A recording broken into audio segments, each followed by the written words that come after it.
Bueno, hola, bienvenidos. Hoy vamos a dar este material extracurricular, ¿sí? Les recuerdo que todo lo que sea extracurricular ya no se toma examen, sí lo pueden usar si les interesa el tema para hablarlo en su examen final, ¿sí? Pero ya no hay parciales sobre estos temas que están acá.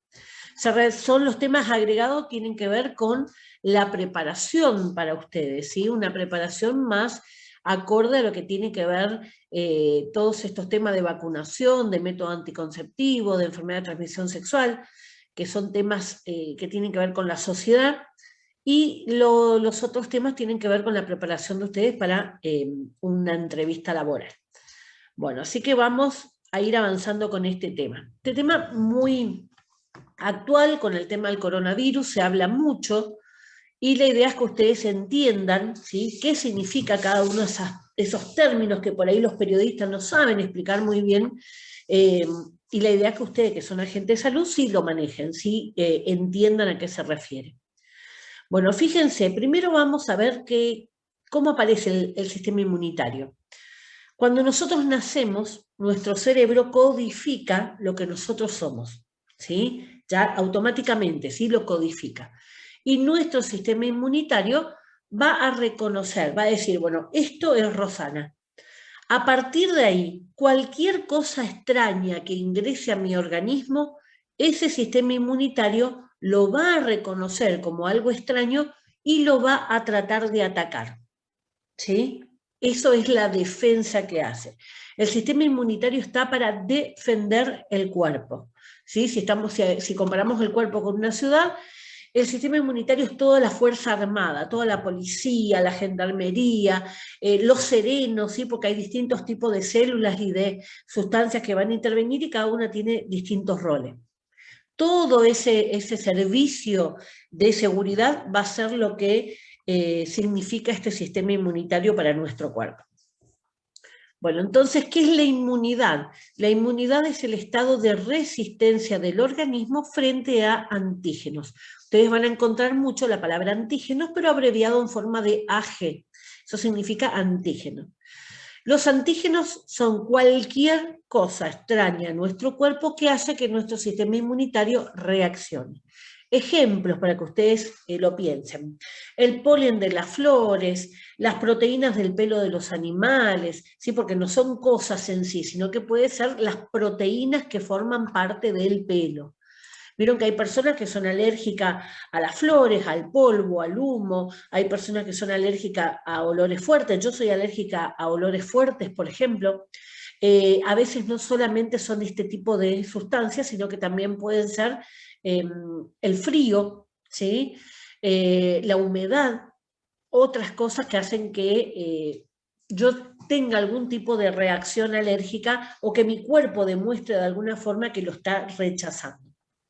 También cuando hablamos, por ejemplo, de una persona trasplantada, vieron que muchas veces se escucha que dicen rechazó el órgano. ¿Por qué? Porque el sistema inmunitario detecta que eso no forma parte de su cuerpo y lo va a rechazar.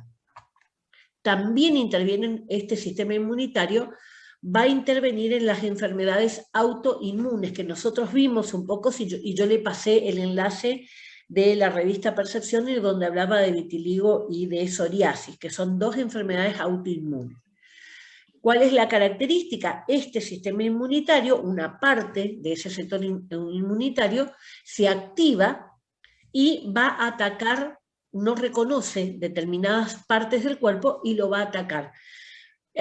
La mayoría de las veces ataca a lo que sea piel y mucosa. Por eso la mayoría de las enfermedades autoinmunes se van a reflejar en lo que sea la piel, ¿sí? El lupus, por ejemplo, afecta a la piel en general, pero también la piel de los órganos. Entonces, bueno, va generando como un endurecimiento y pierden las funciones. El vitiligo ya lo vieron, que genera las manchas. En ninguno de estos casos la enfermedad es transmisible, ¿sí? Es autoinmune, quiere decir que mi propio cuerpo me está atacando. Así que bueno, eso, fíjense, en todos esos casos siempre hablamos de un antígeno, algo que hizo que el sistema inmunitario se defienda. El sistema inmunitario distingue lo propio de lo ajeno y elimina del cuerpo las moléculas y las células ajenas, potencialmente nocivas, o sea, por eso rechaza cualquier cosa que sea extraño. Cualquier molécula capaz de ser reconocida por el sistema inmunitario se va a considerar un antígeno. ¿Tá? Entonces queda más claro qué significa antígeno. Vamos a ver ahora qué significa, bueno, seguimos con antígenos, después vamos a ver anticuerpos. Los antígenos, dice, son sustancias, por lo general proteínas, que se encuentran en la superficie de las células, los virus, los hongos, las bacterias, o sea, todos los microorganismos o cualquier célula en general. Las células inertes, como las toxinas, los químicos, las drogas, partículas extrañas, como el polvo, ¿sí? Vieron que por ahí cuando viene una polvareda nos ahogamos, ¿sí? Sentimos una reacción. Una astilla, algo extraño que ingresa a mi cuerpo, ¿sí? También pueden ser considerados como antígenos. El sistema inmunitario va a reconocer y destruir sustancias que van a contener esos antígenos, ¿sí? O sea, en cualquier cosa que el sistema reconozca. Las células corporales tienen proteínas que son antígenos también. Estas incluyen a un grupo llamado antígenos HLA. Su sistema inmunitario aprende a ver estos antígenos como normales y por lo general no reacciona contra ellos. Por eso le decía, cuando codificó al momento de nacer, el sistema inmunitario reconoce todas las partes del cuerpo que forman una persona. Por eso a esos los reconoce, ¿sí? Pues ya formaba parte de ese cuerpo. Cuando se está queriendo hacer un trasplante y demás, lo primero que se tiene que hacer es disminuir al sistema inmunitario. ¿Cómo lo voy a disminuir? ¿Cómo lo voy a bajar para que no genere rechazo de un órgano o de, supónganse, un marcapasos, cualquier prótesis que se le coloca a una persona? Va a ser justamente bajándole el sistema inmunitario a través de corticoides o de inmunomoduladores. Se llaman así, inmunomoduladores. Modulan, ¿sí? Suben y bajan dependiendo de lo que ellos están necesitando que haga ese paciente. O sea, primero tengo que preparar al cuerpo para que pueda recibir un órgano o un trasplante. A ver si... Sí. La inmunidad innata. ¿Qué es la inmunidad innata? La inmunidad innata o inespecífica, o sea que no hay forma de medirlo o compararlo, es un sistema de defensa con el cual nacemos y que nos protege contra todos los antígenos. Lo que le decía que el cerebro codificó en el momento que nacemos. Vieron que hay personas que algunas son más enfermas, hay gente que vive enferma y otra gente que no se enferma nunca, hay gente que de chico era muy enferma, ahora de adulto no. Va a haber distintas características porque todos tenemos sistemas inmunitarios distintos. Consiste en barreras que impiden que los materiales dañinos ingresen al cuerpo. Estas barreras forman la primera línea de defensa en la respuesta inmunitaria, sería como la barricada, ¿sí? En una guerra. Esa primera línea, ¿sí? ¿Qué va a abarcar? Y va a depender de las características de cada una de las personas, por eso es diferente de una persona a la otra. El reflejo de la tos, cuando ustedes se ahogan con algo, ¿sí? Erróneamente entra al pulmón un líquido, una comida, automáticamente aparece la tos.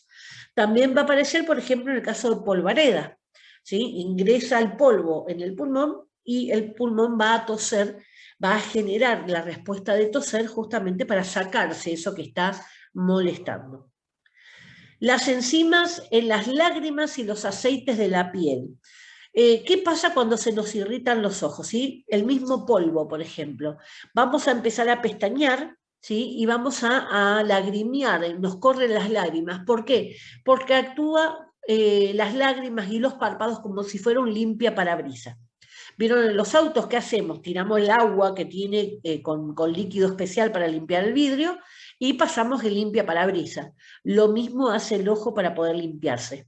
¿Por qué? Porque el ojo tiene que ser una zona estéril, ¿sí? No puede haber cualquier sustancia dando vuelta dentro del ojo. La nariz, la boca, el oído es distinto, ahí sí, eso es sucio, está lleno de virus y bacterias, pero los ojos no. Los aceites de la piel. La piel tiene una flora, ¿sí? Habíamos visto cuando vimos piel. tiene una flora que es natural, que es la que nos da las características, nuestro propio olor, ¿sí? Entonces esa flora, cuando está, digamos, en óptimas condiciones, esa piel está sana, va a ser una barrera importante. Ahora, si la piel se agrieta, si la piel se corta, me pincho con cosas, se me raspa la piel, me quemo, cualquier tipo de traumatismo en la piel, me va a generar que esa piel esté abierta. Esa piel abierta puede ser una entrada para cualquier microorganismo de los que vimos. El moco atrapa todo lo que esté en el aire, ¿sí? ¿Por qué es importante respirar por la nariz y no por la boca?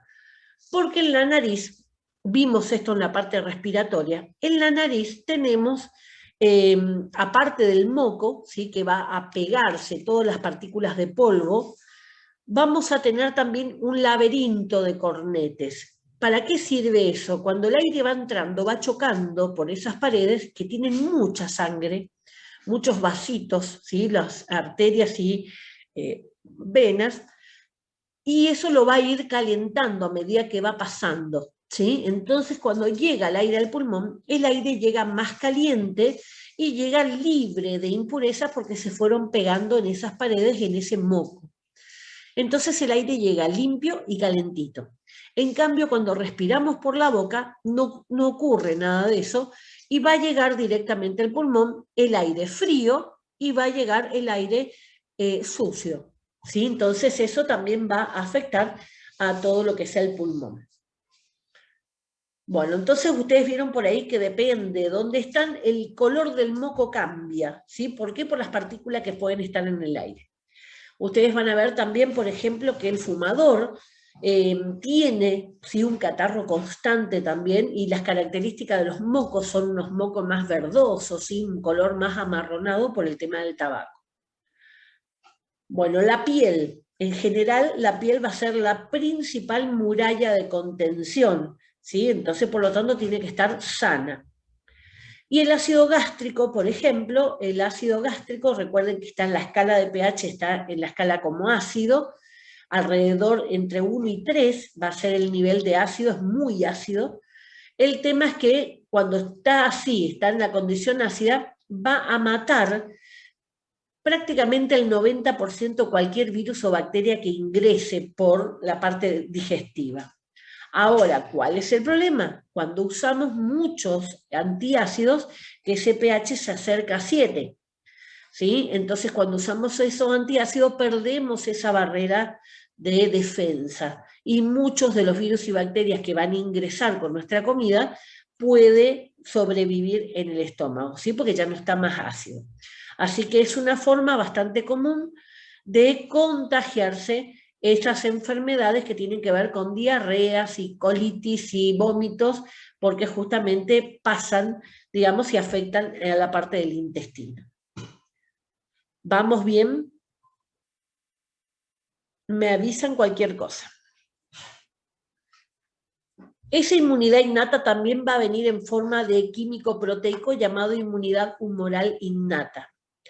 Los ejemplos, dice, abarcan el sistema de complementos del cuerpo y las sustancias llamadas interferón e interleucina 1, que va a ser causante de la fiebre. La fiebre es otro mecanismo de defensa. Cada vez que nuestro cuerpo registra una elevación de la temperatura, es el sistema inmunitario que va a estar actuando para tratar de eliminar ese microorganismo que ingresó y nosotros no nos dimos cuenta. Entonces siempre, por más que nosotros bajemos después la temperatura, si esa temperatura se mantuviera alta, trataría de eliminar a ese virus o bacteria que ingresó.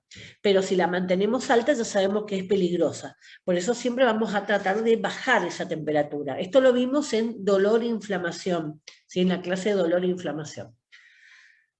Bueno, pero ¿qué es lo que decía también en esa clase? Que siempre la aparición de fiebre es un indicador, es una alarma que me está sonando de que algún intruso ingresó a mi cuerpo, ¿sí? A lo mejor no lo puedo ver, pero internamente ya está haciendo algún tipo de problema.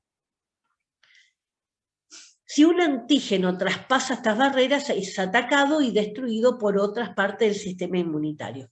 Entonces ustedes van a ver que el sistema inmunitario es muy complejo, tiene varias partes que están articuladas y trabajando entre sí. Vamos a tener las cosas más sencillas, como un muro, como, supónganse, la protección que puede dar una alarma, un muro, un perro, supónganse, de seguridad, y aparte vamos a tener otros más especializados, como si ustedes adentro de su casa tuvieran, por ejemplo, unas armas para defensa, ¿sí? Por ejemplo. Entonces va a haber distintas clases de células que van a ir atacando aquello que ingresa a nuestro cuerpo. Ahora sí vamos a ver lo que es el anticuerpo.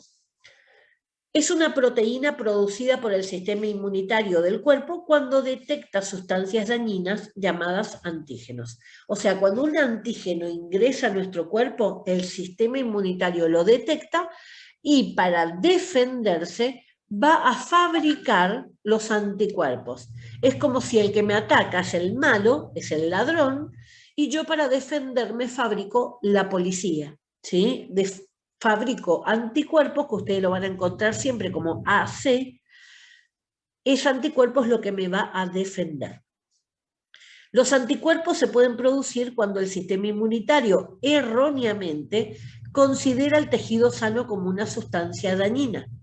Esto se denomina un trastorno autoinmunitario o las enfermedades autoinmunes, ¿sí? Entonces ataca a las mismas partes del cuerpo. Cada tipo de anticuerpo es único y defiende al organismo de un tipo específico de antígeno con el cual va a tomar contacto. ¿Qué quiere decir esto? Como si fuera una llave cerradura. Cada anticuerpo que se va a formar para un antígeno específico. Como decir, cada llave que voy a hacer va a ser para un candado o una cerradura en específico. Mi llave sirve para mi casa, no sirve para la casa de mi vecino. De la misma forma, mi anticuerpo para sarampión sirve solo para sarampión, ¿sí? No me va a servir o no me va a dar una defensa contra la rubiola, ¿sí? Cada uno tiene su función. Esto es un diagrama de cómo se vería el antígeno que me ataca, el malo, y el anticuerpo que normalmente se lo grafica así con forma como un triangulito, en el cual esos brazos que ustedes ven que presiona o que agarra al antígeno es el que va a sufrir la modificación como si fuera una llave. Todas las llaves al principio son iguales, lo que le hacen son le comen, ¿sí? No sé si vieron alguna vez hacer una copia de una cerradura, la máquina va haciendo las entraditas y le da la característica para esa cerradura que ustedes necesitan. En este caso, cuando se unen los dos, se van a adaptar, entonces ese anticuerpo lo va a reconocer a ese antígeno siempre, ¿sí? A otro no. Entonces, esa punta es la que va a cambiar, ¿sí?, su forma para poder adaptarse. Una vez que hizo esta adaptación, queda registrado en la memoria y siempre va a haber este tipo de anticuerpos para ese antígeno ya en nuestro organismo. Por eso, cuando tuvimos alguna vez sarampión, después no volvemos a tenerlo. Cuando nos vacunamos para rubiola, después no volvemos a tener porque ya en nuestro cuerpo existe el anticuerpo. Vamos, eso era todo inmunidad innata, ¿sí? Innata, con la que nosotros nacemos. Vamos ahora a la inmunidad adquirida, ¿sí? Es la inmunidad que se desarrolla con la exposición a diversos antígenos. El sistema inmunitario de la persona construye una defensa contra ese antígeno específico. O sea, es todo, después que yo nazco, todo lo que yo me fui exponiendo va a ir dejando una marca, que esas marcas van a ser los anticuerpos. Las veces que yo me expuse a una enfermedad, voy a tener los anticuerpos de esa enfermedad, ¿sí? Entonces, la próxima ya mi sistema inmunitario va a saber cómo defenderse. Ese es el fundamento de la vacuna. Puede ser espontánea esta inmunidad adquirida, por contacto con la enfermedad, tuve sarampión de chiquitita, ahora ya no tengo más, ¿sí? No me puedo enfermar más. Puede ser artificial a través de la vacuna, el mismo sistema. Puede ser a su vez activa cuando hay formación de esos anticuerpos, ¿sí? Mi sistema inmunitario fabricó los anticuerpos, fabricó la policía, y pasiva cuando yo ocupo los anticuerpos pero de otro, ¿sí? Cuando, por ejemplo, hay una rebelión, supónganse acá en Posadas, no alcanza la policía que hay, entonces traemos policía de Corrientes. Van a estar un tiempo, van a cumplir con todas las funciones de los policías, ¿sí? Pero va a llegar un momento que se van a tener que ir. Bueno, eso pasa cuando es pasiva. Va a estar, me van a prestar los anticuerpos durante un tiempo, pero después se van a desaparecer, ¿sí? Porque termina, muere. Ustedes habrán escuchado en esta epidemia que se habló mucho del suero equino. Bueno, el suero equino es una manera de dar anticuerpos que lo fabricó el caballo, darle a una persona para que tenga una respuesta pasiva.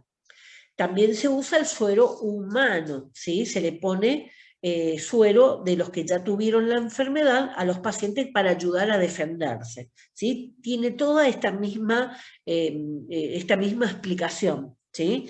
Es una forma de prestarle los anticuerpos para que se defienda de la enfermedad. En este caso, cuando hablamos de una pasiva, una inmunidad pasiva natural, es el ejemplo de la mamá que le pasa al bebé. ¿Sí? La mamá durante el embarazo le va a estar pasando algunos anticuerpos al bebé. Y después de nacer le va a pasar a través del calostro, a través de la leche. Entonces esto es muy importante justamente porque ahí es donde las abuelas de antes, por ejemplo, decían, el bebé que toma la teta es más sano que el bebé que toma mamadera. Sí, ¿por qué era más sano? Porque le pasaban los anticuerpos, la madre le pasaba esa primer defensa, entonces el bebé tenía unos cuantos meses de esa protección. Después de eso, la artificial, ¿sí? Que sería la aplicación de estos sueros o plasma, ¿sí? El suero equino o el plasma humano. ¿Vamos bien hasta ahí? Díganme si no se entiende algo. Componentes de la sangre. El sistema inmunitario incluye ciertos tipos de glóbulos blancos, al igual que sustancias químicas y proteínas de la sangre, como anticuerpos, proteínas del complemento e interferón. Estos van a ser sustancias que van a estar dando vuelta por el organismo y van a generar algún tipo de reacción. Algunas de estas atacan directamente las sustancias extrañas en el cuerpo, mientras que otras van a trabajar juntas para ayudar a las células del sistema inmunitario. ¿Sí? Algunas van a ver que uno de los mecanismos es comer, van a ir y directamente comer eso extraño que ingresó. Y otras veces lo que van a hacer va a ser colaborar para que las células que comen puedan venir a comer. Los linfocitos son un tipo de glóbulos blancos y van a encontrar que hay dos tipos de linfocitos, los linfocitos B y los linfocitos T. Ahora vamos a ir viendo. Los linfocitos B se convierten en células que producen anticuerpos. Los anticuerpos se van a adherir a un antígeno específico y van a facilitar la destrucción del antígeno por parte de las células inmunitarias. Las células inmunitarias también que tienen esta función de comer, ¿sí? De digerir al invasor, son los glóbulos blancos, ¿sí? Y muchas veces cuando ustedes en las heridas encuentran pus, esas pus son glóbulos blancos que murieron, ¿sí? O sea, como soldados caídos en la batalla. Fueron a defender el lugar y murieron defendiendo ese espacio, ese lugar donde entró ese virus, esa bacteria o esa toxina. Los linfocitos T atacan los antígenos directamente y ayudan a controlar la respuesta inmunitaria. Estos son como más específicos, ¿sí? Los T son como más especialistas. Estos serían como la policía, vieron que hay policía especialista en cibercrimen, hay especialistas en crimen bancario, hay especialistas en secuestro. Bueno, estos serían los linfocitos T, ya como un nivel superior de seguridad. También van a liberar químicos conocidos como citocinas, que serían como los serenos del barrio. Estas son sustancias que avisan, ¿sí?, que algo está ocurriendo, los cuales van a controlar toda la respuesta inmunitaria. ¿Por qué? Porque una vez que ellas dan la voz de alarma, se activan y empiezan a venir, ¿sí?, la sangre con los glóbulos blancos para atacar eso que ingresó.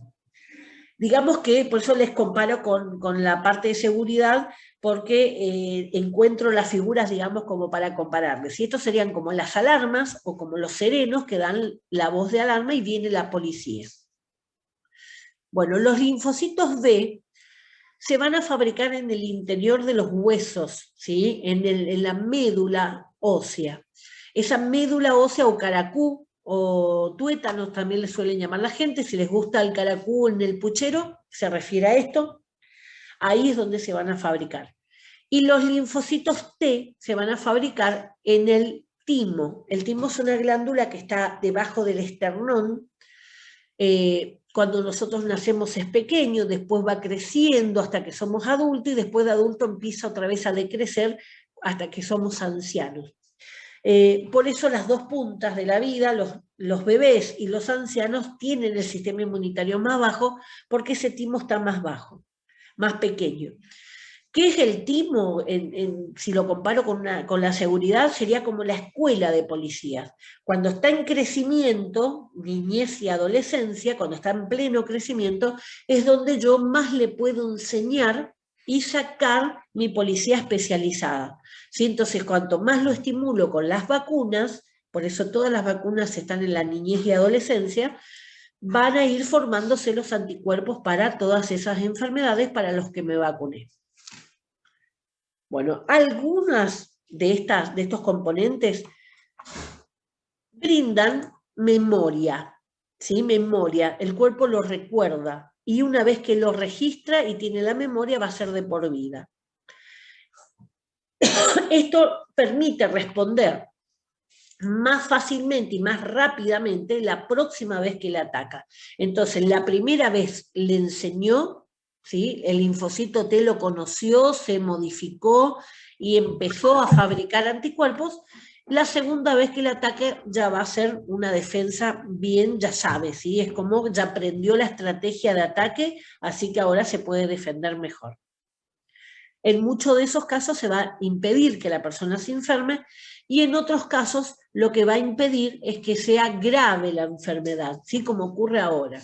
La vacunación ahora no es que evita que te contagies, lo que hace es evita que tengas un paso por la enfermedad que sea muy grave, ¿sí? O sea, esa es la idea, reducir la mortalidad de la enfermedad.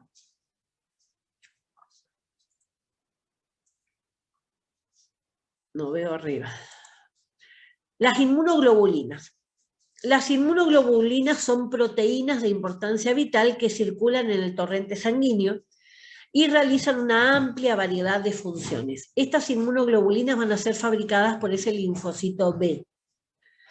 Influyen entonces sobre el equilibrio de nuestro sistema inmunitario, porque van a activarse en formas separadas en cada uno de los casos. Influyen sobre el control de los procesos inflamatorios, sobre la regeneración de los tejidos destruidos después de un traumatismo o una intervención quirúrgica, o sea, cicatrizar la herida, y también sobre el mantenimiento de las funciones de los órganos. Fíjense lo importante que es, porque intervienen todos.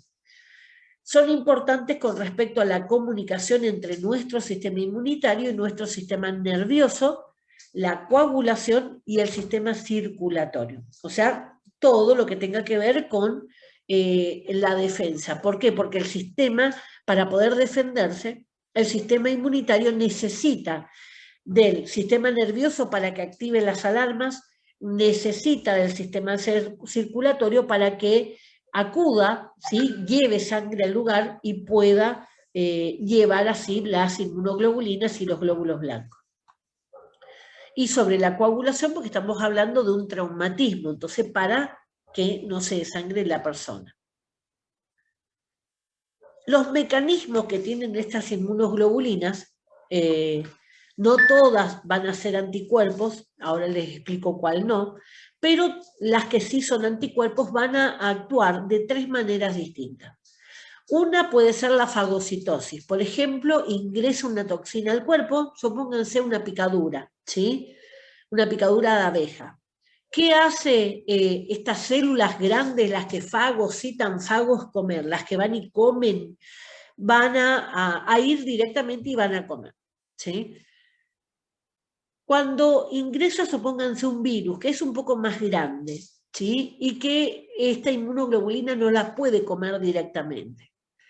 ¿Qué van a hacer? Van a bloquearlas. Un virus, por ejemplo, ustedes ya vieron cuando vimos microorganismos que un virus ingresa a la célula, se abre el virus, ingresa a las células del organismo, empieza a multiplicarse y una vez que ya formó varios virus más, se rompe la célula para ingresar a otra.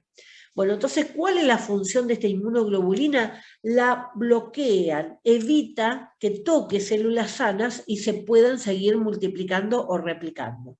¿Sí? Entonces, el primer mecanismo la come, el segundo la bloquea, ¿sí? Bloquear para evitar el contacto. Supónganse que ingresa bacterias, que son más grandes todavía. En este caso, supónganse que los anticuerpos no los pueden comer por el tamaño, ¿sí? Porque son más pequeños, entonces no lo pueden comer. ¿Qué van a hacer? Las van a marcar y las van a hacer atractivas, o sea, van a llamar la atención de las grandes células polimorfos, gran tamaño, ¿sí? De diferentes tamaños, que van a comer. Macrófagos son grandes comedores, o sea, células grandes, los glóbulos blancos, que pueden llegar y comer esa bacteria que ingresó. Entonces, eso van a ser las 3 formas de atacar. En este último caso de hacerlas atractivas, lo puedo comparar también con un sistema de defensa.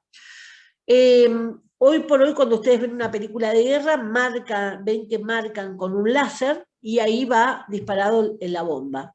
En las películas viejas, supónganse las películas que eran en la selva, Vietnam, por ejemplo, ¿cómo sabían dónde tirar las bombas? Porque en el medio del verde de la selva aparecía un humo rojo, ¿sí? Entonces era una forma de marcar. Lo mismo ocurre con esto, ¿sí? Entonces la marcan para que vengan las grandes células y las puedan comer. Entonces, esos son los 3 mecanismos. La van a comer directamente, la van a bloquear para que no infecte las células nuevas o sanas, o bien las van a marcar para que vengan células grandes y las puedan comer. Fíjense lo importante que son que estas inmunoglobulinas que me prestan, las externas, ¿sí? La de la inmunización pasiva, la de los humanos van a durar aproximadamente 3 meses. O sea, todas estas plasma humano que le pusieron a las personas que estaban con COVID es justamente para sacarlas de ese trance más pesado, ¿sí? Las que estaban en terapia intensiva. Las inmunoglobulinas de sueros animales, como el suero equino, que también se está utilizando para el COVID, van a perdurar 2 semanas. Y las inmunoglobulinas maternas, la que la mamá le pasa al bebé a través de la leche, ¿sí? O a través de la placenta, van a permanecer entre 5 y 9 meses.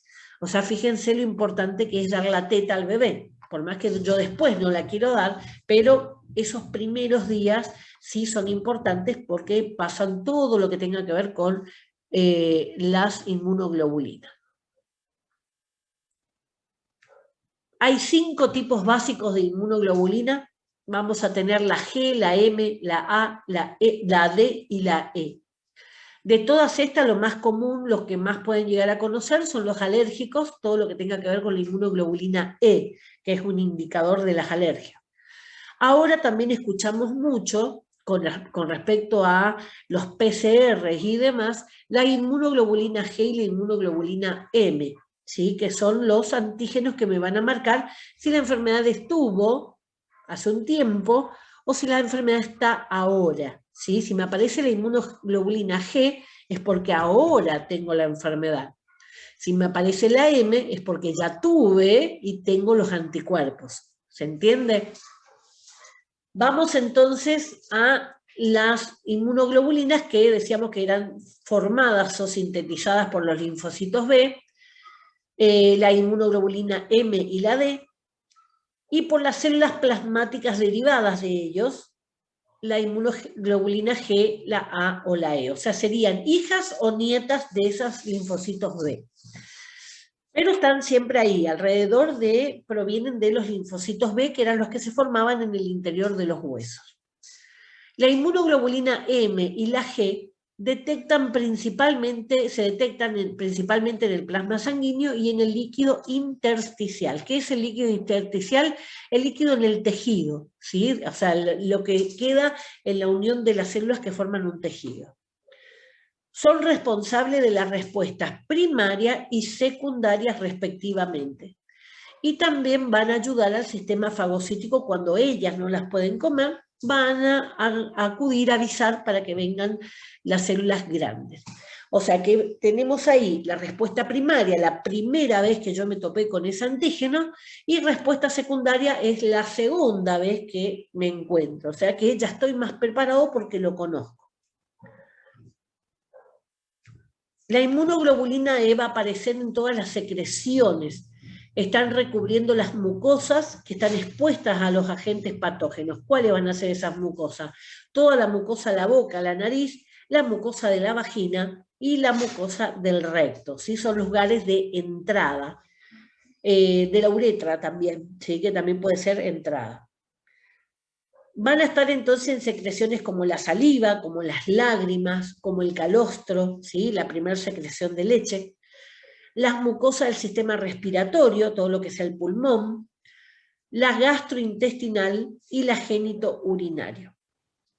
Las inmunoglobulinas séricas se parecen, digamos, a las comunes, a las A comunes, pero en este caso se van a manejar en todo lo que sea el sistema. Bueno, habíamos quedado en las inmunoglobulina A sérica, que son similares a la inmunoglobulina A común, pero estas van a estar más en el sistema linfático. ¿Qué es el sistema linfático?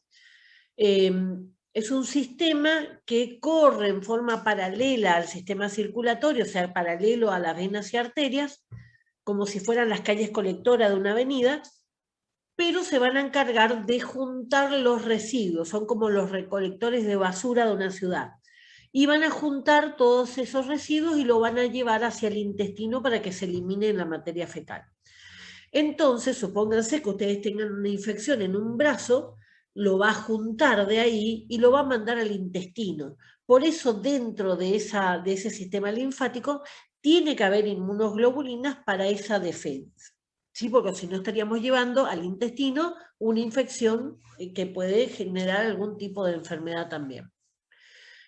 Normalmente cuando ingresa alguno de estos antígenos al sistema linfático, van a aparecer los ganglios, ¿sí? Cuando ustedes tienen inflamados, los ganglios están en el cuello, en ambos lados del cuello, van a estar en las axilas y van a estar en las ingles, ¿sí? Entonces cuando hay alguna infección, esos ganglios van a ser los que se van a inflamar y van a quedarse duros y doler. ¿Sí? Eso es una indicación de que pasó al sistema linfático algún tipo de microorganismo.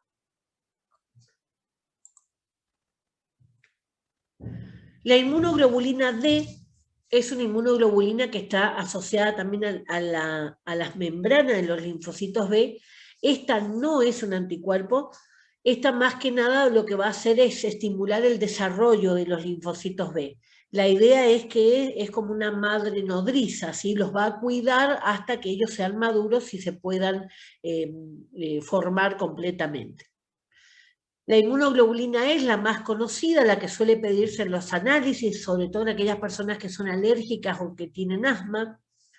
Se liberan en el plasma por las células plasmáticas, van a participar en las reacciones de hipersensibilidad, o sea, son los responsables de las urticarias, de las ronchas. Si ustedes son alérgicos a la lana, se ponen algo de lana y después le aparece todo un brote. De todo lo que tenga que ver con el asma, ¿sí? Todo lo que sea atípico va a estar mediada por esta inmunoglobulina. Se encuentran en las secreciones respiratorias, en la gastrointestinal, en el suero, o sea que circulan por todas partes.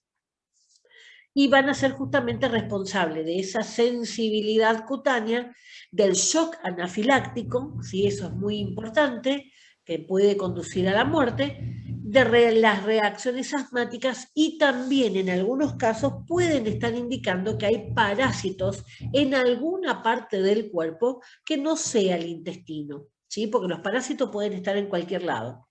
Se han encontrado gusanos hasta en el cerebro, o sea que pueden estar en cualquier lado. El tema que a veces no se lo detecta fácilmente, pero un análisis que esté mostrando inmunoglobulina E muy elevada y la persona no es alérgica, no es asmático, podría estar indicando parásito. Bueno, con toda esta información del sistema inmunitario, vamos a empezar a ver lo que es la vacuna. Se me fue para el otro lado. Una vacuna es una preparación conteniendo esas sustancias antigénicas capaces de conferir inmunidad activa, o sea, que forme los anticuerpos, y específica frente al correspondiente agente infeccioso. ¿Qué quiere decir? Una vacuna contra el sarampión va a contener antígenos del sarampión que cuando tome contacto con mi sistema inmunológico va a formar anticuerpos para el sarampión, ¿sí? Específicamente. ¿Sí? Por eso le decía llave cerradura. La llave sirve solo para esa cerradura. Ese anticuerpo formado va a servir solo para ese antígeno. El proceso siempre va a ser igual. Así actúa un antígeno, así actúa una enfermedad, así actúa la vacuna. Estímulo, pincho al sistema inmunitario para hacer que el sistema inmunitario me dé una respuesta, reaccione, se defienda. Siempre va a simular el primer contacto con un patógeno, con una enfermedad. Entonces, cuando me cruzo con esa enfermedad, ya mi sistema inmunitario ya sabe cómo actuar, ya lo conoce, ¿sí? Esa es la idea de la vacuna. Las vacunas se utilizan para reforzar el sistema inmunitario y prevenir enfermedades graves y potencialmente mortales. Se han muerto millones de personas a raíz de enfermedades como la rubiola. La rubiola se cree, ¿sí? Se estima que mató hasta el siglo XX, que se encuentra la vacuna, que se terminó, perdón, en el siglo XX se erradicó la enfermedad, llegó a matar 300 millones de personas. O sea, es mucha cantidad, ¿sí? Hasta que, bueno, se pudo erradicar la enfermedad. La segunda enfermedad que estamos ya a un paso de poder erradicarla es la poliomielitis. De todos los países del mundo hay solamente 13 países que todavía registran casos de poliomielitis. Y esto se logró gracias a la vacuna, ¿sí? O sea que fíjense lo importante que puede llegar a ser. Vamos a ir viendo. ¿Qué hacen las vacunas? Las vacunas le enseñan al cuerpo cómo defenderse cuando microorganismos como virus o bacterias la van a invadir después. ¿Sí? Le enseñan cómo le preparan una práctica del ejército. Las vacunas lo exponen a una cantidad muy pequeña y muy segura de virus o bacterias que han sido debilitados o destruidos. Muchas veces se usa virus muertos, bacterias muertas, en otros casos se usa partes, ¿sí? Proteínas, pedazos de esos virus o bacterias. El sistema inmunitario aprende luego a reconocer y atacar la infección si está expuesta a ella posteriormente en su vida. O sea, le enseñan, este es malo, y después cuando lo conoce verdaderamente ya sabe que es malo. Como resultado de esto, no se enfermará o puede tener una infección más leve. Esta es la forma natural de hacerle frente a las enfermedades infecciosas. Acá hay un dibujito, cómo actuaría, digamos, una vacunación. Me da una pequeña, ¿sí? Una reacción pequeña, pero es donde el cuerpo aprende a reconocer ese antígeno. Cuando ingrese la infección natural, va al cuerpo, va a estar más preparado y ya va a tener su ejército formado como para poder defenderse. Eso es lo que se llama la inmunidad adquirida. Yo no nací con eso, me la dieron después. Vamos a ver los tipos de vacunas. Vacunas con microorganismos vivos. La primera vacuna compuesta por microorganismos naturales no modificados fue la vacuna clásica de Jenner contra la viruela. Ahora les cuento la historia de eso. Esa fue la primera vacuna. Y esta es la que les decía que 300 millones de personas se creen que murieron hasta el siglo XX, que fue cuando se pudo terminar. La viruela de origen natural fue declarada erradicada de la faz de la Tierra en 1980 gracias a la vacunación. O sea, ahora, ¿sí? No hace mucho tiempo atrás, hace 40 años atrás. Ustedes no nacieron, pero yo sí, estaba ya y ya estaba erradicada. Vacunas atenuadas. Dice, están compuestas por microorganismos vivos que han sido mutados artificialmente, cambiados, para que pierdan la virulencia. ¿Qué es virulencia? Lo malo que son, ¿sí? Lo maldito que son. Pero aún conserva su inmunogenicidad. ¿Qué es la inmunogenicidad? Es la capacidad de hacer que el sistema inmunitario reaccione, ¿sí? Ustedes escuchan mucho ahora, por ejemplo, que dicen, bueno, la Moderna tiene 40% de efectividad, la Sputnik tiene 97% de efectividad, a eso se refiere. Efectividad es cuánto, ¿sí?, genera esa respuesta del sistema inmunitario. A 100 personas aplicadas, a 97 le formé los anticuerpos, la vacuna tiene un 97% de efectividad. A 100 personas, 40 personas se generaron los anticuerpos, tiene un 40% de efectividad. Eso es lo que significa. ¿Qué característica tienen estas vacunas? La inmunidad es fuerte, ¿sí? Están vivas pero están dormidas. La inmunidad es fuerte, va a ser muy duradera. Ustedes en el calendario van a ver que esta vacuna se aplica una sola vez, ¿sí? Por eso, porque es muy fuerte. El problema es que como están dormidas, se pueden llegar a despertar, ¿sí? Así que no se le puede dar este tipo de bacterias a personas que tengan el sistema inmunológico bajo. Personas con HIV, personas que usan corticoides, personas que están preparándose para un trasplante, ¿sí? Distintos tipos de enfermedades que hacen que el sistema inmunitario baje. Las vacunas de toxoides. Las vacunas toxoides contienen una toxina o químico producido por la bacteria o virus. Estas vacunas lo hacen inmune a los efectos dañinos de la infección en lugar de la infección en sí. O sea, lo que van a afectar, van a estimular, digamos, es que la defensa sea mejor. Se pueden utilizar repetidas veces ante exposiciones. Algunos ejemplos son las vacunas antidiftérica y antitetánica. La difteria es una enfermedad, está dentro de lo que es el calendario de vacunación, es una enfermedad que se caracteriza por una infección de las vías respiratorias, que cuando le miran, ¿sí?, el fondo de la garganta, si vemos rojo, estamos hablando de una irritación, ¿sí? No hay una infección ahí. Si vemos placas blancas o amarillentas, hay una placa bacteriana, ¿sí? O hay una infección bacteriana. En el caso de la difteria, lo que se ve es una placa gris, ¿sí?, muy característica de infección de las vías respiratorias altas.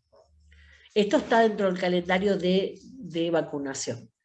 Y la antitetánica ingresa a través de cualquier herida de la piel, está en el medio ambiente, está en la tierra, está en la materia fecal de los animales, y cuando ingresa, ¿sí?, ingresa al organismo, se activan y toman la forma de bacterias, ¿sí? Son bacterias que están dormidas como esporas, y se van a activar y van a atacar al sistema neurológico principalmente. Este tipo de bacterias, al afectar el sistema nervioso, va a afectar también a través del sistema nervioso los músculos. Entonces vamos a tener, ¿sí?, la tetanización. ¿Qué es la tetanización? El endurecimiento, quedan duros, ¿sí?, no pueden moverse. Va afectando todos los músculos hasta llegar a afectar los músculos de la respiración, por lo tanto la persona no puede respirar, ¿sí? Esta antitetánica el Botox, ¿sí?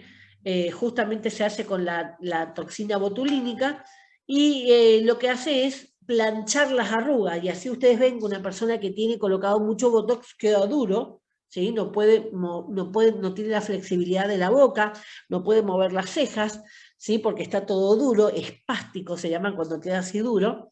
Bueno, y en ese sentido, digamos, así es, digamos, la muerte por toxoides, ¿sí? Es difícil, por eso siempre importante ante una mordedura de animal, ante una cortadura con algo rumbrado, o sea, algo que estuvo mucho en la tierra, una quemadura grande, en todos esos casos una operación, en todos esos casos siempre una vacuna antitetánica. Normalmente antes de operarse le colocan una antitetánica, en el embarazo le colocan dos, ¿sí? Una al principio del embarazo y una ya a finales del embarazo para preparar para el parto.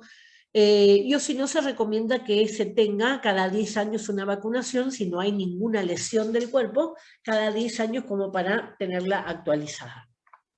La mayoría no lo hace. Vamos a las vacunas muertas, solas e inactivadas. Y se pueden contener microorganismos enteros, las toxinas que son modificadas, o bien partículas, pedazos, ¿sí? De eso. Normalmente los pedazos de la cubierta tienen también una inmunidad, pero es menos intensa. O sea, la inmunidad que van a provocar no es tan fuerte. Por eso necesita que se den varias dosis. En el calendario ustedes van a ver que se repiten las dosis. Todas ahora las del COVID, todas se repiten las dosis. Hasta ahora 2 veces y se está viendo la posibilidad de una tercera dosis como para reforzar. Es porque están hechas con este tipo de microorganismos. Lo principal de esto o lo importante de esto es que no van a revivir porque están muertas o porque son pedazos. O sea que estas se pueden aplicar a cualquier tipo de persona. Estas son las nuevas vacunas, los tipos de vacunas recombinantes, en este caso por combinación tecnología genética. Se van a pasar los genes del virus, que supónganse un virus malo, se van a pasar a esos antígenos, se van a pasar al sistema, supónganse, a una bacteria. ¿Sí? ¿Por qué? Porque la bacteria tiene un rápido crecimiento.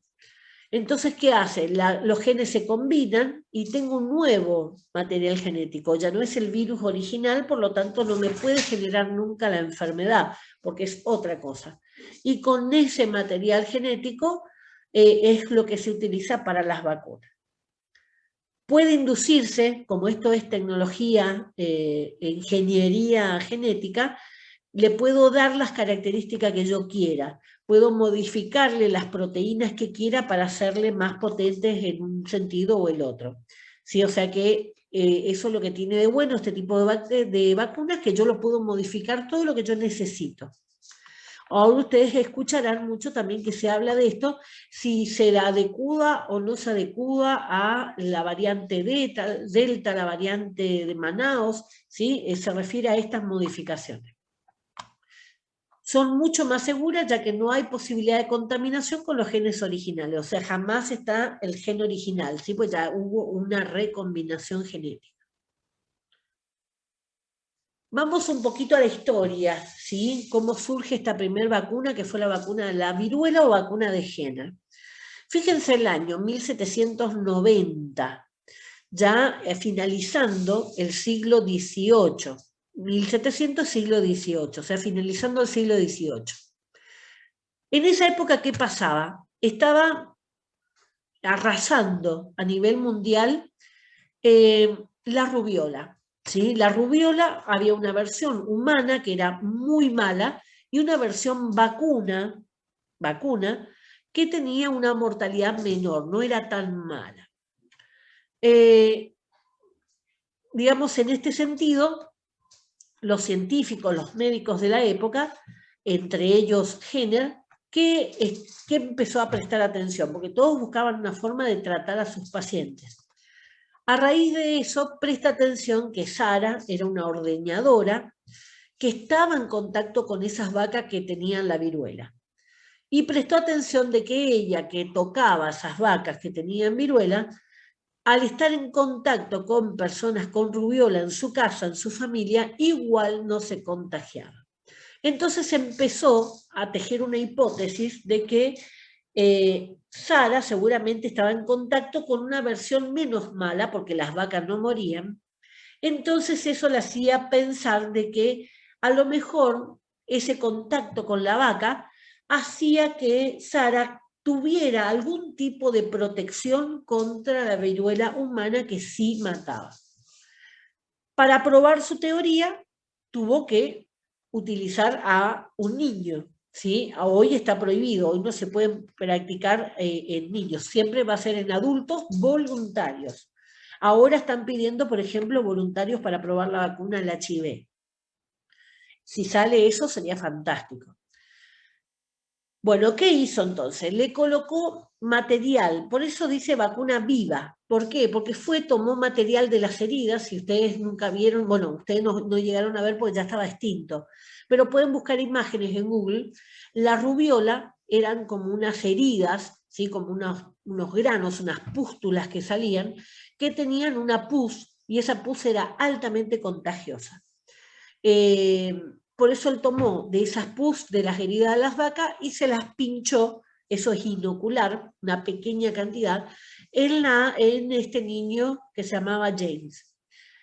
Después de un tiempo, esperó unos días y después le colocó la viruela humana y el nene no se contagió. Con esto él probaba de que el contacto con una viruela más buena le permitía defenderse de la viruela mala.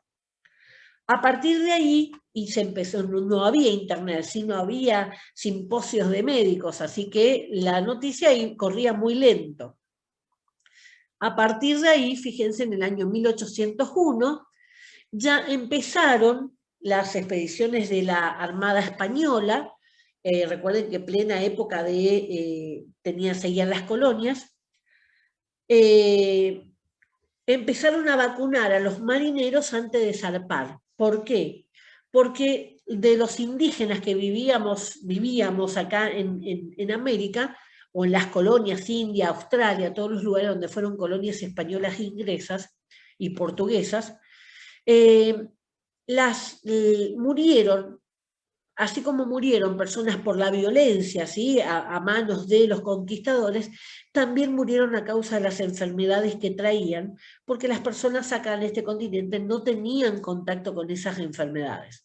A su vez de acá llevaron otras que allá no había, ¿sí? O sea que hubo un poquito de revancha, pero la parte más grave fue con la muerte acá, ¿sí? No se conocía rubiola, entonces los pueblos originarios acá de América morían muchísimo.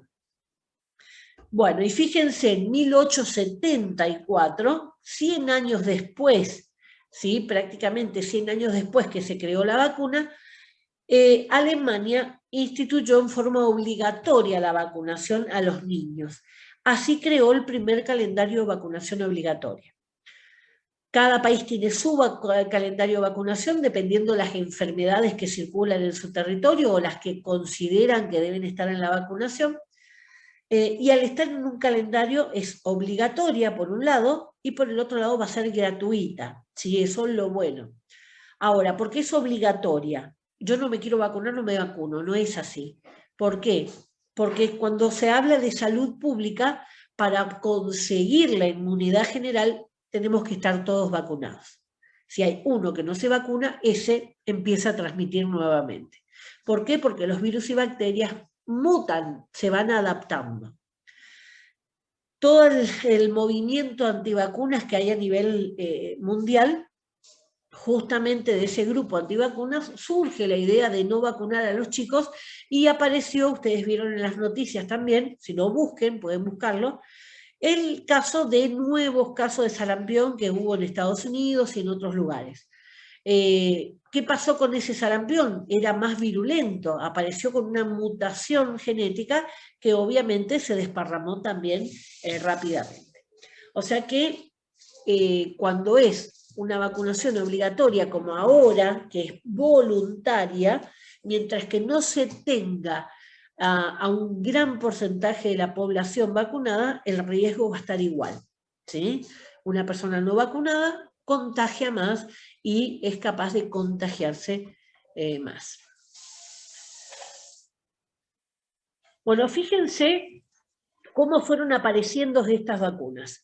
En ese siglo XVIII habíamos visto la vacuna de Jenner, ¿sí? Pues ya era fines del siglo XVIII.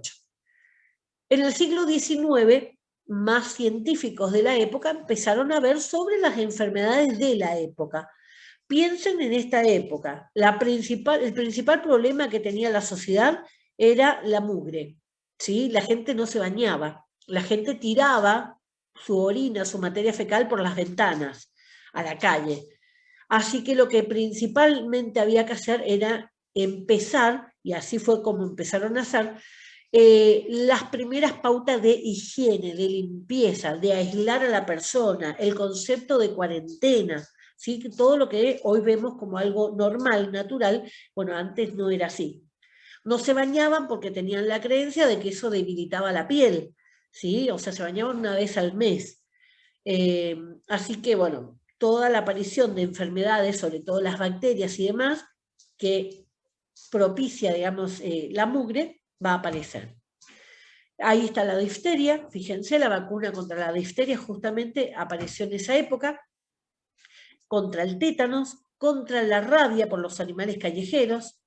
En la historia de la vacuna de la rabia de Louis Pasteur es muy interesante porque él se probó en sí mismo, ¿sí? Se probó en sí mismo la vacuna.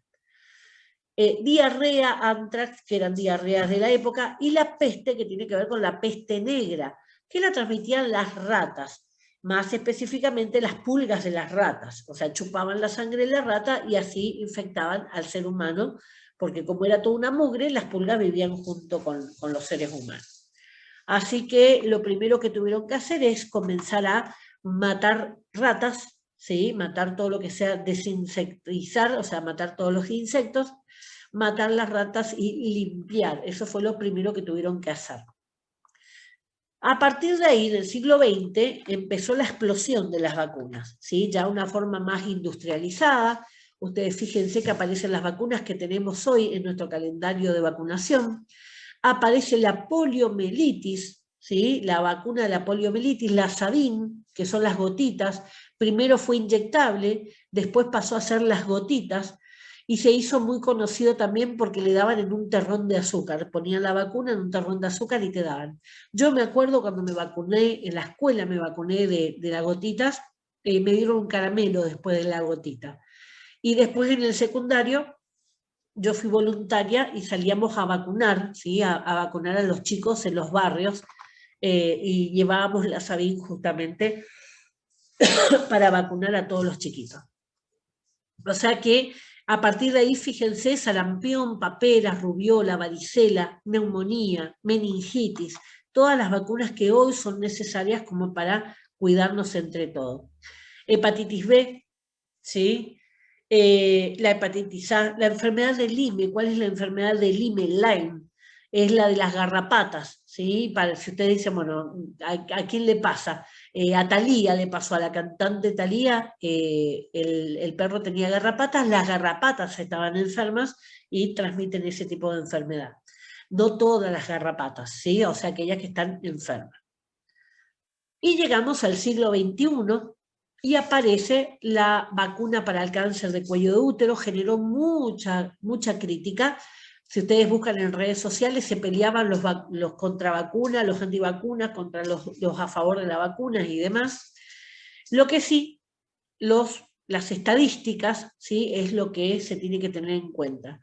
Y con respecto a la vacuna del cáncer de cuello de útero, vamos a ver cuando veamos HPV también en la clase de enfermedad de transmisión sexual, por año, acá en la Argentina, mueren 2.000 mujeres por cáncer de cuello de útero, ¿sí? Es la segunda causa de muerte después del cáncer de mama.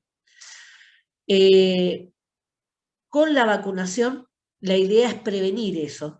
Hay 5.000 nuevos casos por año de detección de cáncer de cuello de útero. 5.000 nuevos cada año. Entonces la idea es que con esta vacuna del HPV no se pueda reducir los números de contagio y se pueda reducir la cantidad de gente que llega al extremo de que no lo pueden salvar y se muere.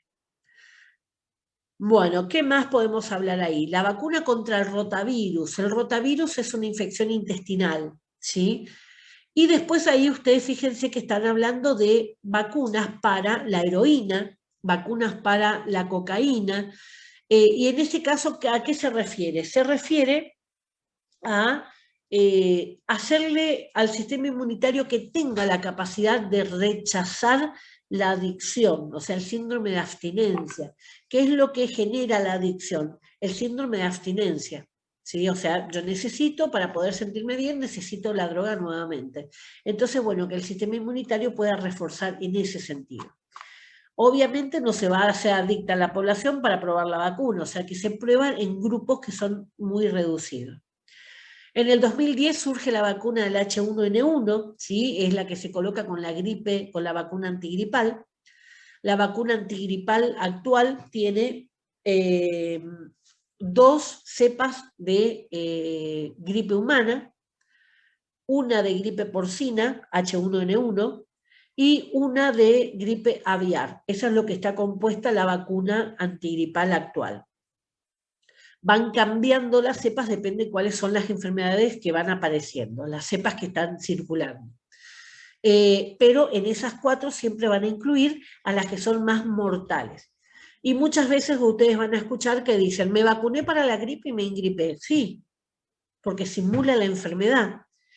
O te vacunaste con estas 4 cepas, pero te topaste con tu vecina que tiene otra cepa, ¿sí? Lo importante es que estas cepas que te podían matar ya están incluidas, ¿sí? O sea que si ustedes si se van a contagiar con una gripe, tienen para contagiarse de por vida. ¿Por qué? Porque hay más de 200 cepas distintas de gripe. 200. En la vacuna hay 4. O sea que con cualquiera de las otras que se hayan encontrado, el anticuerpo se va a formar, ¿sí? Pero por eso se necesita todos los años ir renovando. Bueno, ¿vamos bien? Hay otro tipo de vacunas terapéuticas que son las que van a aparecer no para prevenir, sino para tratar una enfermedad. Están diseñadas para ser inyectadas después de que se diagnostica la enfermedad. Y con respecto a las vacunas también, no sé si se enteraron, pero empezó acá en Argentina sí, les acabo de decir, perdón, estoy media loca. Se empezaron a hacer las pruebas en voluntarios, humanos voluntarios, para las pruebas de la vacuna del HIV. O sea, si llega a salir eso sería fantástico. Bueno, estas vacunas terapéuticas se ocupan después de diagnosticar la enfermedad. Van a estimular justamente esa respuesta celular, esos anticuerpos que forman los linfocitos T, haciendo como de una forma exagerada la respuesta del sistema inmunológico. Le van a pinchar al sistema inmunológico para que el sistema inmunológico fabrique más y más linfocitos T, ¿sí? Que eran los especialistas. Por ejemplo, el tratamiento de alergias, el tratamiento del asma. En el caso del asma es importante que sean los inicios, sobre todo en los niños, ¿sí? Cuando empieza, antes que se establezca la enfermedad. ¿Por qué? Porque cuando ya la enfermedad está establecida del todo, no hay marcha atrás y aparte ya hay daño en los tejidos, ¿sí? Entonces, cuando empieza la primera crisis asmática, a partir de ahí empezar a hacer el tratamiento. El problema es que son tratamientos largos. Estamos hablando de 3 años de tratamiento. A partir del segundo año se pueden notar recién las mejoras. Entonces es muy difícil de hacer, pero tiene su resultado. Se están haciendo pruebas justamente para el melanoma, que es cáncer de piel, los linfomas, que son cáncer de tejidos, en cánceres de riñón, de mama, de ovario, de próstata, de colon y de recto. Esos son los que se están haciendo en este momento. Estaban también con el tema de cáncer de pulmón. Así que bueno, si sale bien todos estos tipos de estudios que están en la fase clínica, podría haber en los próximos años alguna noticia. Acá está el tema de la vacuna terapéutica para el uso en el HIV. Se está haciendo esa investigación, ahora se está probando esa vacuna, pero también recuerden que todo esto de vacunación lleva muchos años. En el tema del COVID se está haciendo una excepción, pero normalmente lleva mucho tiempo. Y la idea es educar al sistema inmunológico para que pueda responder más potentemente, que se defienda a la entrada del virus. Si esto no se puede hacer, si falla por algún motivo, la idea y segunda función de las vacunas siempre va a ser mejorar la calidad de vida de ese paciente, ¿sí? Entonces, se espera que las respuestas inmunológicas específicas al HIV, inducidas por la vacuna, detengan la replicación del HIV después de la suspensión del tratamiento por más tiempo que en aquellas personas que no hayan recibido la vacuna. Entonces, ¿qué se refiere? Vamos por tratar de prevenir, pero si no se puede prevenir porque el virus cambia, muta muy rápidamente, entonces vamos por mejorar la calidad de vida. ¿Por qué? Porque tengo que extender los años de vida. Al principio de la epidemia, el HIV mataba una cuestión de 3 años, ¿sí? Desde que empezaban los primeros síntomas hasta que le diagnosticaban y hasta que se terminaba, alrededor de 3 años. Con las medicaciones, que fue la primera medicación, fue la AZT que apareció, con las medicaciones que se fueron haciendo, hoy hay una amplia variedad de combinaciones de droga, se fueron estirando esos 3 años, hoy podemos hablar de 15, de 20, ¿sí? Incluso más años en algunas personas. Ahora, ¿cuál es el problema? Tenemos que tratar de hacerlo más lento aún. Va a llegar el fin, ¿sí? El HIV es una condena. Yo sé que va a variar el tiempo, pero tarde o temprano voy a entrar en la última fase, que la última fase se llama SIDA, ¿sí? Síndrome de inmunodeficiencia adquirida. Es cuando mi sistema inmunitario cayó del todo y entonces sí me ataca cualquier cosa, ¿sí? Eso es SIDA, esa es la última etapa, y se caracteriza por el tema de la pérdida de peso total, el tema de la aparición de los linfomas, de los cánceres de piel, una serie que es típica de las películas, ¿sí? Que como muestran cómo es la etapa terminal. Pero todo ese proceso previo de tener HIV, no de ser sidoso, sino de tener HIV, la idea es prolongarlo. Que mejore la calidad de vida y que no sea contagioso. Hoy se puede lograr que una persona que tiene HIV no se le detecten los análisis, ¿sí? Por la medicación que usa. Ahora deja de usar la medicación y nuevamente el virus va a avanzar. ¿Por qué es importante prolongar el tiempo? Porque al principio se contagiaban personas de 50 años. Hoy se están contagiando chicos de 15 y menos también. Hoy el grupo que más aumentó el contagio de enfermedades venéreas y enfermedades como el HIV van a estar entre los 15 y los 29 años. Así que yo con 10 años, con 15, con 20 que le agregue a esa persona, no vivió, ¿sí? Un chico de 15 va a vivir hasta los 35, ¿sí? O sea, tengo que darle 50, 60 años de vida a esa persona y eso es lo que se quiere hacer con la vacunación. La Organización Mundial de la Salud, ¿qué va a mirar? Va a estar atenta y controlar todo lo que tenga que ver con la calidad y la seguridad de esas vacunas. Interviene en los procesos de investigación, o sea, ¿qué se va a investigar? En el desarrollo de esas vacunas, en la fabricación. El desarrollo se refiere a toda la parte de investigación, en animales, en humanos y demás. En la fabricación, que tiene que ver con los laboratorios. En la autorización, que tiene que ver con la parte legal de cada uno de los países. En el transporte, o sea, las condiciones para transportar, las condiciones para conservar la vacuna. Y también el uso y la eliminación de los materiales. ¿Por qué? Porque los desechos de la vacuna yo no lo puedo tirar en cualquier lado. ¿Sí? ¿Por qué? Porque es un riesgo para el medio ambiente. Entonces, si ustedes trabajan el día de mañana en una farmacia que vacuna un PAMI, se van a enterar de todos los protocolos que tienen que ver. Dentro de esos protocolos está justamente cómo se recibe, cómo se vacuna a los pacientes y después cómo se hace la devolución de todos los elementos que no se usaron, los que se vencieron y pasó algo. En la Argentina está regulado por esta disposición del ANMAT y va a considerar las vacunas como convencionales o nobles. Convencionales son las vacunas viejas, las que ya están conocidas, las que están ampliamente probadas, las que ya se fabrican en otras partes del mundo. Esas son las convencionales. Entonces no necesito hacer las pruebas ni en animales ni en humanos. Cuando hablamos de vacunas nobles, son nuevas o son aquellas que algunas de las viejas, pero que yo algo le cambié. ¿Sí? Hice algún tipo de cambio en la preparación, en la formación, algo que le cambié que va a generar la necesidad de hacer todos los estudios de nuevo. O sea que hacer la fase de animal, la fase de humanos y demás. En la Argentina esa regulación va a abarcar el proceso de producción, el laboratorio productor, no cualquier laboratorio puede producir vacunas, la información preclínica, o sea, con los animales, todo lo que sea la información clínica en humanos. Ustedes ven ahí estudios de toxicidad y estudios de farmacocinética y farmacodinamia, que ustedes ya saben lo que es. Toxicidad, si es capaz de matar, y farmacocinética y dinamia, lo que la vacuna le va a hacer al humano y lo que el humano le hace a la vacuna. ¡Emi! Llaman.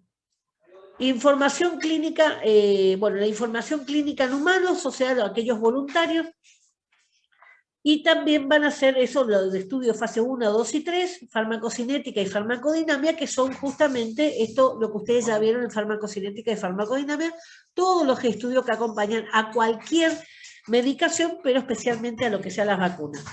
Además, deben presentar un esquema de farmacovigilancia. ¿Sí? Ese esquema de farmacovigilancia es importante justamente porque se tiene que saber que ante determinados efectos que pueda provocar en algún paciente, se tiene que hacer la retirada de esa vacuna. ¿Sí? Entonces, siempre ese esquema de farmacovigilancia tiene que estar pautado, sobre todo en aquellos casos que puede ser peligroso. Bueno, ahí ustedes tienen un calendario de vacunación, esta de España, de pediatría, y fíjense cómo los van clasificando. Les decía que las vacunas se colocan en la niñez, en la adolescencia, justamente. Para un poquitito. ¿Qué pasó? En la edad de meses y los primeros años, normalmente niñez y adolescencia, donde van a estar concentradas todas las vacunas. Ahí les puse, está por cortarse ya también. Ahí les puse, me pareció muy interesante, porque figura todo, meses por meses, todos los que le van a colocar a cada uno de los bebés, a los niños, a los adolescentes, cada 10 años, al personal de salud, ¿sí? Me pareció interesante, y a las embarazadas y después, puerperios después del parto. O sea que en este está más allá de lo que es la vacunación de un adolescente, o un niño o un adolescente, sino que abarca un poquito más. Bueno, ahí estamos, así que se está por cortar la segunda conexión, así que ahí ya no nos conectamos más. No sé si tienen alguna pregunta, activen el micrófono si tienen alguna pregunta que quieran hacer. Pero no es difícil este tema, igual no se preocupen, no les tomo examen, pero sí ténganlo como referencia, ¿sí? Ténganlo como referencia para saber justamente la importancia que tienen las vacunas. Recuerden esto, la rubiola ya se erradicó. La segunda enfermedad que se está a punto de erradicar es la poliomielitis. La poliomielitis genera discapacidad motriz, o sea, no pueden mover las piernas. Y hubo una generación completa, ¿sí? Que todavía hoy está viva, que sigue teniendo esa enfermedad. O sea, los resultados de esa enfermedad. Sobrevivieron, pero quedaron paralíticos. La idea es que, bueno, dentro de pocos esos 13 países que todavía registran contagios que puedan también eliminar con la vacunación, así se erradica la segunda enfermedad. Bueno, y fíjense, si se logra la vacuna contra el HIV, sí sería algo verdaderamente asombroso. Estamos entonces... Lo que ustedes vieron ahora con la vacuna del coronavirus ya sale del esquema normal, no cumplió las pautas, ¿sí? Las pautas de controles. ¿Por qué? Porque se hicieron a la vez. ¿Sí? A la vez que se hacía la 1, se hacía la 2, se iba acortando los tiempos porque la población mundial necesitaba una vacuna en forma urgente. Bueno, si les interesa algo más que quieren que les aclare o demás, me avisan, no hay ningún tipo de problema, mandan un mensajito y les aclaro cualquier duda que tengan. Bueno, eso es todo, entonces nos vemos la próxima clase. Cualquier duda que tengan con el examen, por favor me preguntan, ¿sí? Y yo no tengo problemas en aclararles. ¿Está? Nos vemos.